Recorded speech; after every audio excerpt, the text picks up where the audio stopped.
na pala. Action!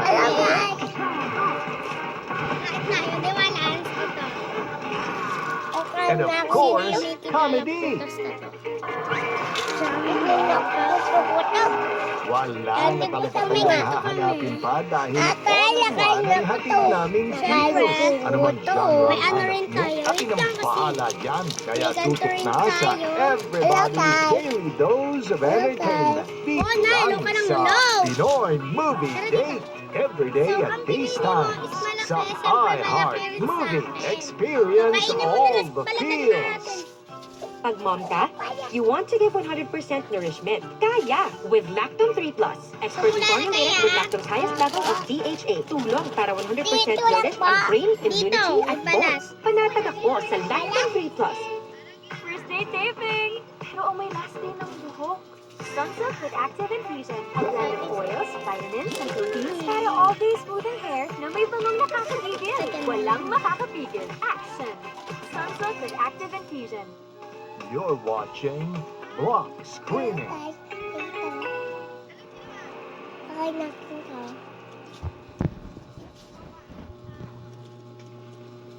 May balita na. Nakita si Abraham silangan ng Rollins Fork.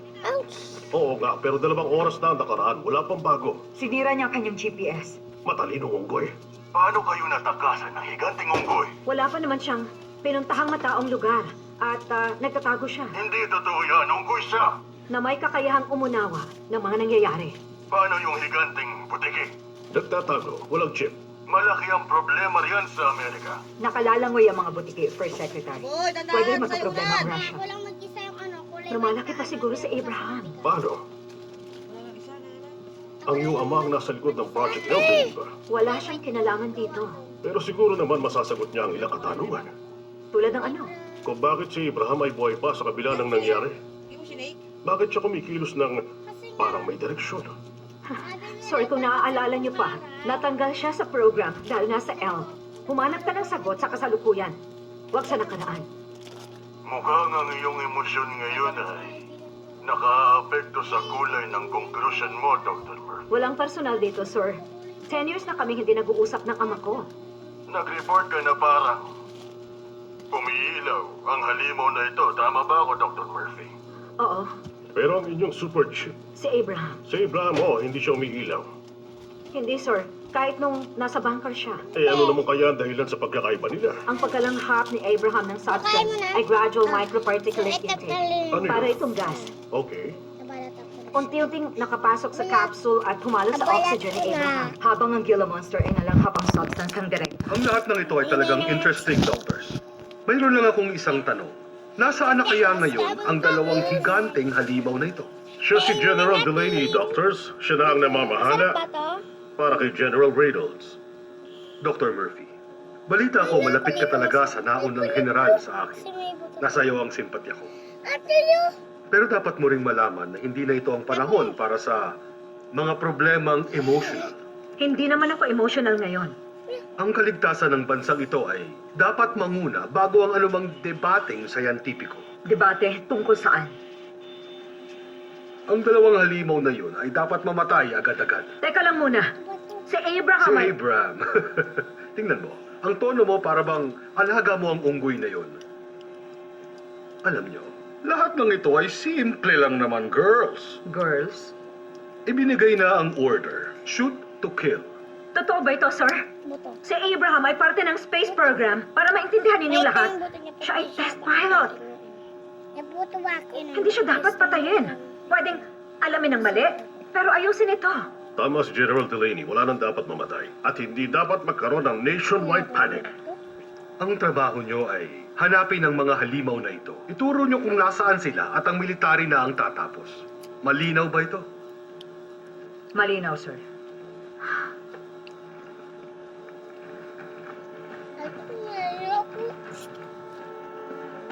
Anong sabi mo, General? Ang sabi ko, mayroon akong 6 armored divisions na nasa kanluran ng Virginia border. Oras na magpakita ang salamander na yun sa amin. Magiging palaman na siya. Lagi ako rito nun. Nung bata pa ako. Diba guys, ang laki? Ako hindi. Natatandaan kong madalas mong ikwento ang dad mo. Ang dakilang Noah Murphy. Dakila. Siya naman kasi ang ama ng modern astrophysics. Dapat naging ama siya sa kanyang anak. Una ang pagiging henyo. Buti wala yung kapatid natin dito. Minsan pati na sa ating buhay. Star Trek. Dahil walang nag-ipik. Hinahangaan mo talaga ang dad mo. At meron ka ring larawan niya. Sumunod ka sa yapak niya. Hangad ko ang papuri niya. Pero noon pa, alam kong unethical ang paraan niya. The ends doesn't justify the means. At ang mga hayop na isinali sa space program. Sa Laika, si Miss Baker. At lahat ng rabbit, aso, daga, at mga unggoy. Na persahang ipinadala sa kalawakan para sa kapakanan ng tao ay isang kamalian. Nabunga ng ambisyon at kamangmangan. At hindi na yun mauulit pa. Patay nito. Ang ama ko ay sinungaling. Ang dakilang lalaki Ito. na minsan nangakong iba ng lahat. Na si Abraham ay magiging ligtas. Ito. Kulit. At siya raw ay babalik na bayani. At magiging pinakamahalagang unggoy. Pinakamahalagang hayop Sabi natin. na nabuhay. Pero bumalik na siya. At ang propesiya ng dad mo ay maaring masabi nating nangyari na. Si Abraham ay nawala sa kalawakan ng 30 taon. Naisip mo ba ang dulot nito sa isip niya? Kung meron nga siyang isip. Para pag-usapan pa ang ganitong mutation, na sa aking palagay ngayon ay pwedeng tumapos ng buhay niya. Ang aking ama ay nangakong Pero, wala nang hayop na magdurusa. At naniwala ako sa kanya. Kaya naman, nasabi ko din kay Abraham, ang kaparehong pangako. dahan-dahan lang kayo makakita. Wala kang kasalanan, Milaya. Bilang bata, tinuruan tayo. Ang sarili, hindi mahalaga. Ang pinahahalagahan, ang serbisyo sa Estado. Sumihilig mag-vlog. Kaya kung ang tao nga walang halaga, paano pa kayo ang isang hayop? Natuto na ako mula noon.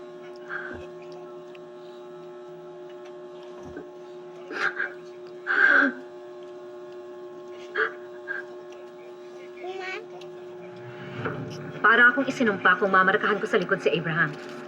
Hanapin muna natin siya at patigilan ang kanyang paglaki. Gawin natin, Malaya. Okay. Na-enhance ko na ang Apache thermal tracking software na may algorithm na kayang kumilala ng alien cells na aktibo sa katawan mismo ni Abraham. Kapag nahanap natin siya, sasama kaya siya ng tahimik. Ito. Kailangan na mas malaking teddy bear. Pinagawa ko ang lab ng hyper-tranquilizer. Yung gamit natin, hindi siya kayang patulugin. May plano ako. Isang net na kayang ibagsak mula sa isang helicopter. Kailangan ng explosives at ito ay parang inverse re-entry parachute deployment system. Wala tayong pahinga, ha? Parang sa Oxford. May kaibigan ako gagawin ng prototype. Pero hindi kayang tapusin ng 24 hours. Relax, Malaya. Ginagawa natin ang kaya natin kahit wala pa tayong tingin mo? Baka nga may kulang pa sa lahat ng ito eh. Ano? Ewan ko. Kasi nakafocus lang tayo sa mga halimaw. Dapat isipin din natin ang green gold. Hayaan mong problemahin yan ng militar. Wait, kaya pala eh. Hello? Ano ba kaya po? Sabi mo. Kailan? Just give me my money. Check mong balita. Ay, ako muna. Lahat ng communication ay bagsak. Just give me my money. Yay! Wala pa ka, wait lang.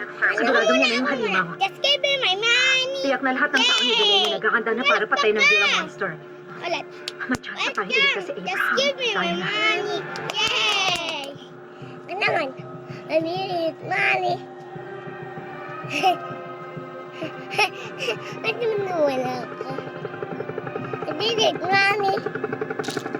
I need money nga. May naisip ako. I need Sandali. money. Maganda ito. I need money. Gary. Yay! 820. Copy. Just give me my Walang money. ligtas na lugar para Ako huminto muna. tayo. Humanap ka ng lugar kahit saan. Just give me Copy. my money. Yay! Sa bandang unahan. Tingnan nyo. Okay. I need money. I need money. Parang balik. Ihanda ang inyong mga sarili dahil we're giving you the feels this week. Ay, wala nyo sa akin eh. Tingin mo kaya mo tong trabahong to? I love it. Get ready for the drama. This is what we have shown them all along while they were growing up. Tapo na natin to. Masama ang mabuhay para sa ibang tao. Pero kung Romance. tayo andyan, Akala ko yung part lang maganda dito. Mas maganda ka pala. Action.